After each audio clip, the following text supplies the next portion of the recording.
CM योगी बोले कुछ लोग बेशर्मी से कर रहे हैं तालिबान का समर्थन। अब यहाँ पर बेशर्मी से कौन कर रहा है तालिबान का समर्थन, ये पूरा जग जान चुका है। तो योगी अब क्या करेंगे, बैठकर सिर्फ स्वागत करेंगे अपने उत्तर प्रदेश में। हेलो गाइस, मैं हूं तस्कीर, मैं हूं नोमान और हम देख रहे हैं इस वीडियो में इंडियन एनालिस्ट्स और इंडियन मीडिया इंडिया में आए हुए हैं तालिबान के लीडर, और उसके ऊपर इंडियन मीडिया से कुछ ऐसे चैनल्स हैं जो एंग्री रिएक्शन दे रहे हैं इस पर। तो ये एक देखने लायक बात है, ऐसा क्यों हो रहा है, तो देखते हैं इस वीडियो में क्या निकलता है। So let's go.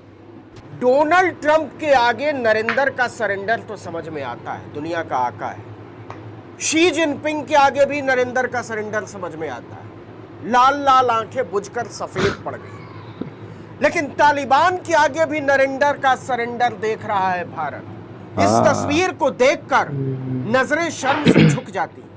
यह दिल्ली में हुई तालिबान की एक प्रेस कॉन्फ्रेंस की तस्वीर। शर्म से इस तस्वीर से उपजा एक बहुत ही वाजिब सवाल है, क्या भारत में तालिबान का राज है? ओहो, आप कह सकते हैं ये क्या सवाल है, लेकिन सवाल है। और ये सवाल नरेंद्र मोदी से, विदेश मंत्री एस जयशंकर से है और उनकी ट्रोल आर्मी से है, भारतीय जनता पार्टी से, कि आपने भारत में तालिबान का राज चलने कैसे दिया। नरेंद्र मोदी ने क्यों किया तालिबान के आगे सरेंडर?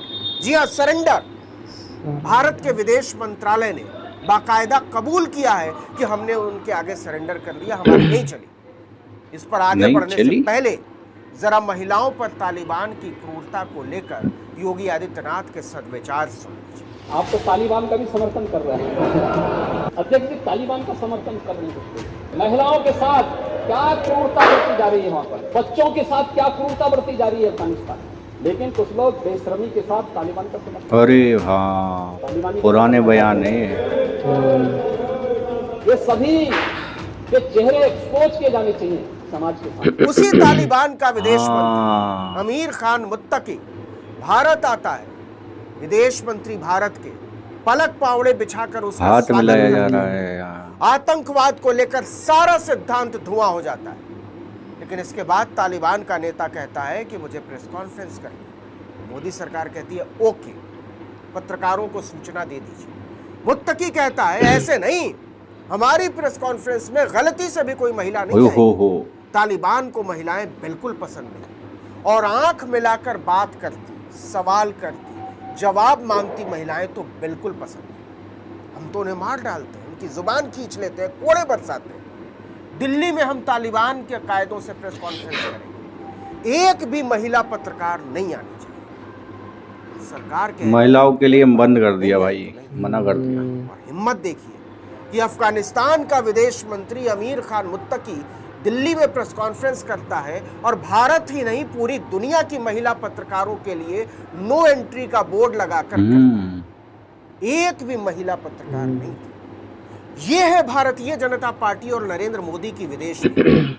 और उस विदेश नीति में महिलाओं की स्थिति, उसे चलाने वाले तालिबान का एक नेता दिल्ली में खुलेआम मोदी सरकार को घुटनों पर बैठाकर कहता है कि तुम्हारे लोकतंत्र की ऐसी तैसी, हमें तो दिल्ली में भी तालिबान का कायदा चलाना है, और चलता है। जिस प्रधानमंत्री की इतनी भी हैसियत नहीं कि वो मुत्तकी से अपने ही देश में कह सके कि माफ कीजिए, आपका तालिबानी कायदा हम नहीं चला सकते, अपने देश में लेकिन नहीं बुलाया कोई भारतीय महिला पत्रकार मौजूद नहीं होगी और हमारी सरकार इस फरमान के सामने नतमस्तक हो जाती है।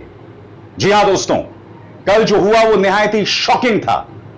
तालिबान के विदेश मंत्री भारत आते हैं और उनके प्रेस कॉन्फ्रेंस में एक भी महिला भारतीय पत्रकार को घुसने की इजाजत नहीं दी जाती। सबसे शॉकिंग दोस्तों, जो पुरुष भारतीय पत्रकार वहां जाते हैं, कायदे से उन्हें वॉकआउट करना चाहिए था, उन्हें बहिष्कार करना चाहिए था, क्योंकि भारतीय महिला पत्रकारों की बेइज्जती की है तालिबानी विदेश मंत्री ने। मगर नहीं, इनमें इतनी भी रीढ़ नहीं है कि वो उसके बारे में एक शब्द बोल सकें।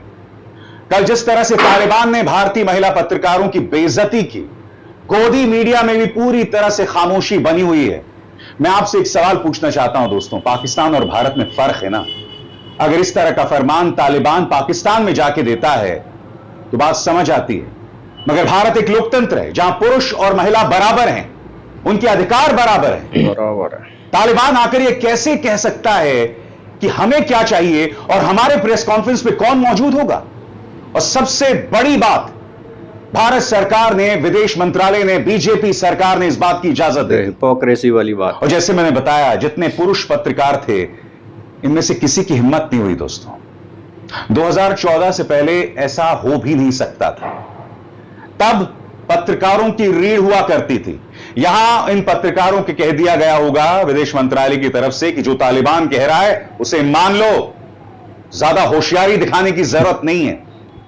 चुपचाप ये कायर भारतीय पत्रकार जो हैं उस प्रेस कॉन्फ्रेंस का हिस्सा हो गए। बहरहाल मैं आपको यह भी बताना चाहता हूं कि भारत और तालिबान शासित अफगानिस्तान में अब संबंध सामान्य हो गए हैं। भारत एक बार फिर अपना दूतावास अफगानिस्तान में स्थापित करेगा। मगर जो यहां पर हुआ है ना, निहायत ही शॉकिंग है। और सबसे बड़ी बात, ये वो भारतीय जनता पार्टी है जिसके नेता तालिबान के नाम पर न जाने कितनी राजनीति करते हैं, अपने देश के मुसलमानों पर प्रहार करते हैं। और यहां पर इनमें इतनी भी रीढ़ नहीं है कि तालिबानी विदेश मंत्री मुत्ताकी को कह सकें कि अगर प्रेस कॉन्फ्रेंस में महिला पत्रकार नहीं होंगी तो यह प्रेस कॉन्फ्रेंस नहीं होगा।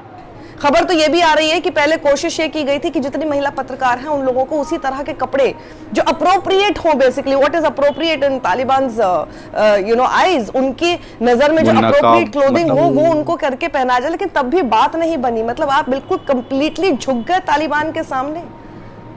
ईरान जाते हैं तो वहां पर जाके महिलाएं अपने आप को कवर करती हैं क्योंकि वहां का जो लॉ ऑफ द लैंड है वो ये कहता है, तो आप रिस्पेक्ट करते हैं। हमारा लॉ ऑफ द लैंड ये है कि हम महिलाओं को पूरी आजादी देते हैं। तो आप कैसे झुक गए तालिबान के आगे?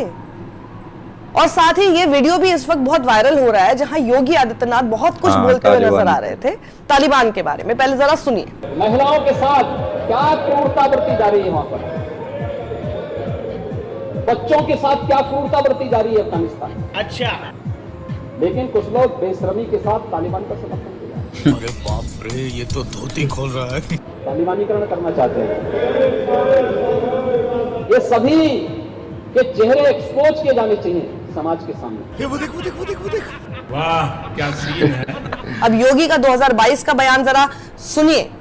ये तो तालिबानी सोच रखने वालों की 10 मार्च को शांत की जाएगी गर्मी।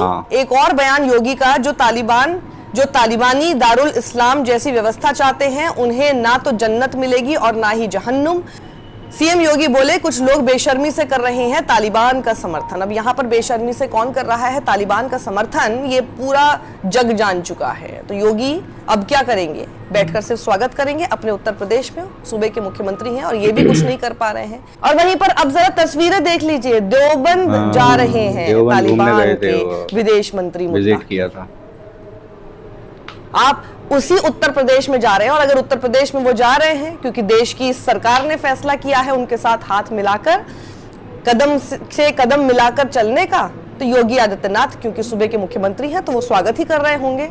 इनमें भी इतनी रीढ़ नहीं बची। और बीजेपी के पास इस बात का कोई जवाब नहीं है कि कल तक तालिबान पर जो शोर मचाते थे, उन्होंने तालिबान के फॉरेन मिनिस्टर को कैसे हिंदुस्तान में आमंत्रित किया है, स्टेट गेस्ट की तरह आमंत्रित किया है। सारी सुरक्षा और सम्मान जितना कुछ एक स्टेट गेस्ट को मिलता है वो मुत्ताकी साहब को मिल रहा है। यहां तक तो मामला ठीक है। अगर आप मुझसे पूछेंगे तो मैं कहूंगा कि भारत सरकार का डिसीजन बिल्कुल सही है, इसमें कहीं कोई दिक्कत नहीं है। दिक्कत कहां है? दिक्कत वहां है जब कोई विदेशी ताकत, चाहे वो अफगानिस्तान ही क्यों ना हो, आपको सामने दिखती है और आप उसके सामने झुक जाते हो।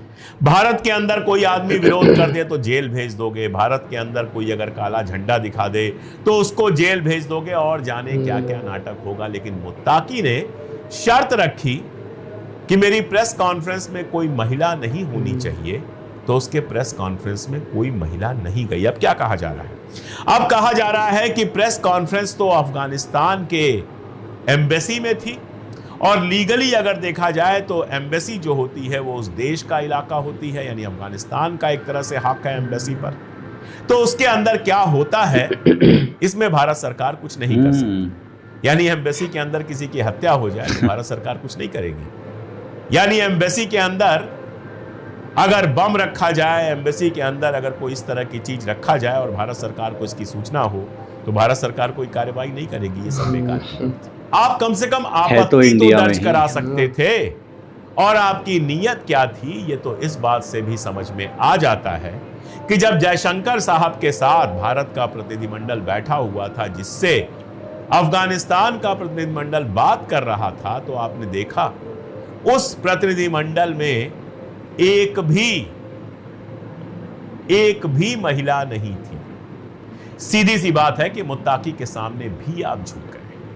ट्रंप के सामने झुकते हैं, पुतिन के सामने झुकते हैं, चाइना के सामने झुकते हैं, और अब आप अफगानिस्तान के सामने भी झुक गए। खैर, तो मोटी बात मैंने आपसे बताई, और यही है कि अपनी महिलाओं का सम्मान भारत नहीं कर सका। न तो भारत के राजनेता इतनी हिम्मत जुटा सके कि कहें कि मुत्ताकी साहब आप हिंदुस्तान की सरजमीन पर हैं, जहां मर्द और औरत को बराबर समझा जाता है, उसको नाराज नहीं और कर ना सकते ही वो थे। पत्रकार पता नहीं कबाब के लालच में या अफगान एम्बेसी से कोई गिफ्ट मिलने वाला था, या उनके अंदर का तालिबानी था जिसको ये लग रहा था कि नहीं है औरतें तो क्या हुआ, अच्छी बात है, हमें क्या फर्क पड़ता है। वो भी विरोध नहीं कर पाए। अगर उन पत्रकारों में जरा भी हिम्मत होती तो उन्होंने विरोध किया होता बाकायदा, उन्होंने कहा होता कि हमारी महिला साथियों को यहाँ पर जगह नहीं दी गई है, तो अब हम भी यहाँ पर नहीं रहेंगे, हम उठकर जा रहे हैं। अगर एक पत्रकार भी उठकर चला आया होता तो शायद माहौल कुछ और होता, शायद मुत्ताकी को समझ में आता कि यह हिंदुस्तान है, और हिंदुस्तान इस बात पर नाराज है कि आपने अपनी महिलाओं को किन हालात में रखा है, कैसे घरों में कैद कर दिया। जो थोड़े से नाराज़ और थोड़े गुस्से में नज़र आ रहे थे वो जर्नलिस्ट थे 3-4, जिसकी हमने बातें सुनी।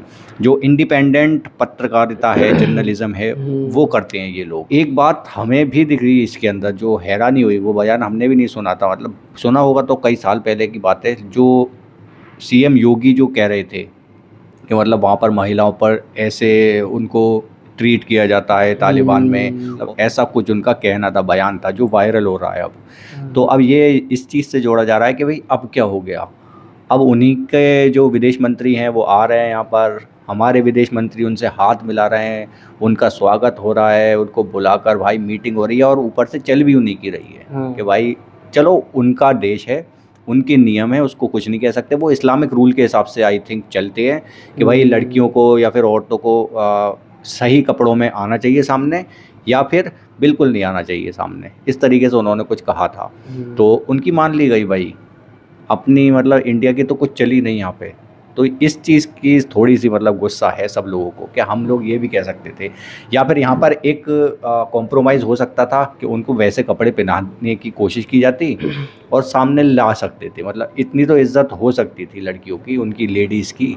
एक कहते हैं ना डबल स्टैंडर्ड वाली बातें, मतलब मैंने एक बात आज कह दी और फिर परसों उस बात से मुकर गया मैं कि भाई नहीं चलो कर लेते हैं बात। दो मुंह वाली बात। हाँ। औरतों के लिए नहीं आना है, ऐसा होता है वहाँ पर। हाँ। तो वही चीज़ वहाँ पर यहाँ पर आके उन्होंने वही सेम चीज़ करी। हाँ, कि कोई भी लेडी नहीं आएगी, और उनकी बात भी रखी गई। हाँ, ये एक तरीके से क्वेश्चंस मतलब बनते हैं, पत्रकारों के बनते हैं, मेन मीडिया दिखाए या ना दिखाए, लेकिन इन लोगों ने तो उठाई है, ये मुद्दे को उठाया है, और थोड़े से कॉम्प्रोमाइज़ कर लिए हैं इंडिया ने, इंडिया की तरफ से। वो तो ये कह रहे थे कोई तोहफा वोफा मिलने वाला है कुछ इस वजह कबाब से। कबाब कबाब के लालच में या कोई तोहफा मिलेगा।